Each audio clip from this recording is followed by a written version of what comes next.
Are the Lakers on the verge of a breakthrough? With the trade deadline looming, whispers of a strategic move are swirling around the franchise.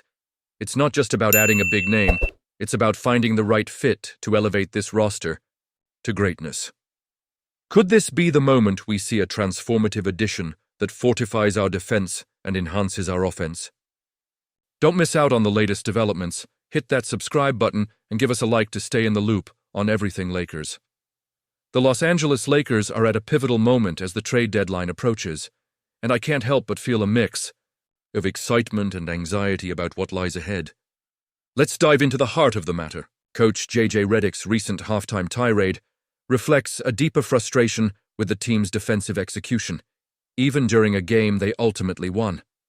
This urgency is palpable, especially as the Lakers have shown a renewed vigor since Max Christie joined the starting lineup. An impressive 8-3 record during this stretch, coupled with a significant improvement in defensive efficiency, signals that they may indeed be onto something special. Now, with the acquisition of Dorian Finney-Smith, it seems clear that the Lakers are shifting their focus. Instead of desperately seeking out a third star or pursuing a starting-caliber center, which many thought was their priority, they are looking for players who can enhance their speed and athleticism. This is a refreshing change from the narrative that surrounded Russell Westbrook and the constraints that came with his maximum salary contract.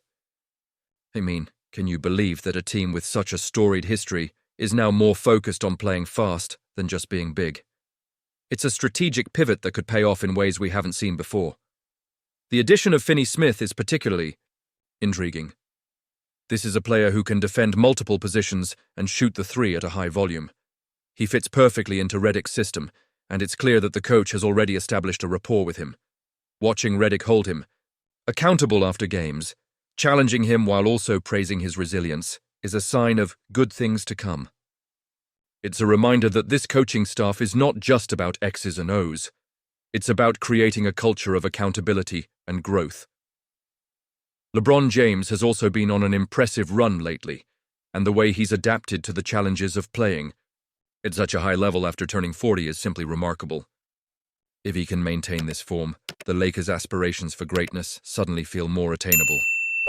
But let's be real, there's still a long way to go. Austin Reeves captured this sentiment perfectly when he acknowledged that while the team is working in the right direction, they are still far from the finish line. Looking ahead, games against teams like the Houston Rockets and a short-handed Dallas squad will be true tests. The Rockets have proven to be a tough matchup, and if the Lakers can navigate these challenges, it could solidify their recent success as something more than just a passing trend. It's a critical stretch that could define their season, especially with 8 consecutive home games on the horizon.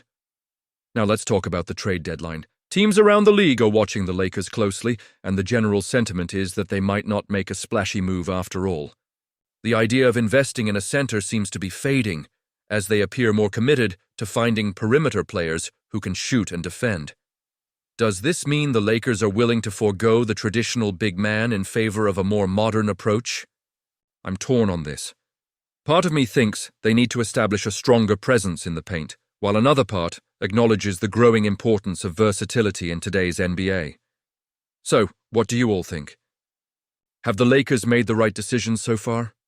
Are we witnessing the right strategy unfold? I genuinely want to hear your thoughts on this. It's crucial for us as fans to engage in these discussions, especially as we face the uncertainty of the trade deadline ahead. The Los Angeles Lakers have been on quite a run lately, going 8-3 since Max Christie was elevated to the starting lineup. This shift has significantly bolstered their defense, ranking 6th in the league during this stretch.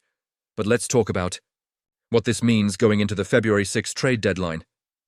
With Christie playing such a pivotal role, it's hard to imagine the Lakers parting ways with him anytime soon.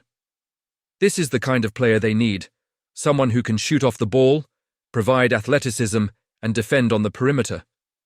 However, the challenge is that nearly every team in the league is on the hunt for players with those same skills, making it a highly competitive market. Now, there's been a lot of chatter about potential trade targets for the Lakers, particularly centers, like Jonas Valanciunas and Walker Kessler, but with Dorian Finney-Smith on board as a versatile forward who can also stretch the floor and defend multiple positions, it seems unlikely the Lakers will pursue another big man. There's skepticism around Kessler as well. The Jazz are reportedly keen on keeping their young center. As we look at the roster, I'm intrigued to see how a second unit, featuring a healthy Gabe Vincent and the returning Jarred Vanderbilt, will perform. Vanderbilt is expected to make his season debut soon, which brings another layer of excitement. Vincent's current oblique injury is a setback, but his return will add depth and dynamism to the team. The idea of making a massive move to acquire a star player feels distant right now. The failed Russell Westbrook experiment looms large, and the new tax restrictions have made it incredibly challenging to take on another hefty contract. It's a precarious situation, to say the least. In terms of recent moves, trading D'Angelo, Russell, Maxwell Lewis, and 3 second-round picks to Brooklyn for Finney Smith and Shake Milton wasn't just a strategic play for complementary pieces. It's also a clear signal that the Lakers want to see if Austin Reeves can step up and become that third offensive star they've been searching for. Reeves' usage rate has skyrocketed lately, and he's been given the reins to run the offense more often. The team has become more efficient when he's on the court, but he's aware that there's a learning curve.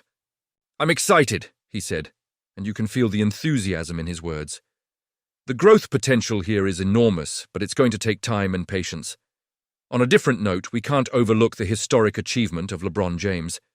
He broke Michael Jordan's record for the most regular season games, scoring at least 30 points, reaching 563 games. It's a monumental feat, and the humility in LeBron's voice when he reflects on being mentioned alongside the greats is palpable. "It's very humbling," he said, "and I think every Lakers fan feels that pride right now, knowing they're witnessing greatness." So, what does all this mean for the future of the Lakers? The team's ability to blend emerging talents like Christie and Reeves with established stars like LeBron and Davis is crucial. The chemistry and cohesion within the team will dictate their success as they push toward the playoffs. You might be wondering if this is the best path forward for the Lakers. Personally, I'm torn. While I see the potential in these young players, the urgency to win now is undeniable, especially with LeBron still at an elite level. The balance between nurturing talent and making immediate impacts is a delicate dance that the front office must navigate carefully. And you, what do you think? Do you believe the Lakers are on the right track? I want to hear your thoughts and expectations in the comments below. Let's get that conversation going. If you enjoyed this update and want to stay in the loop with all the latest Lakers news, don't forget to like, share, and subscribe to the channel. And make sure to hit that notification bell so you never miss an update. The Lakers are in an exciting time, and I can't wait to see how it all unfolds.